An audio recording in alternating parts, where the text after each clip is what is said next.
इसको फोड़िएगा भवानी नीचे आप फोड़ दीजिएगा। दो आना चाहिए ला कैसे हो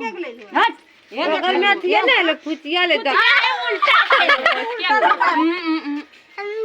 उल्टा तो नहीं है उस समय खोली थी नूनू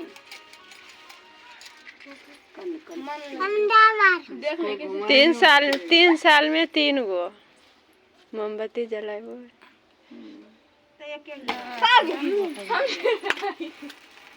अबे हाँ ठीक छौड़ा देखते जरेगी फोड़ो जी पुकनवा के दुकान मारे बढ़े ले ना आहे ले ना होए काल कुछ छोड़ाम करे आहे ले ना हारो मुका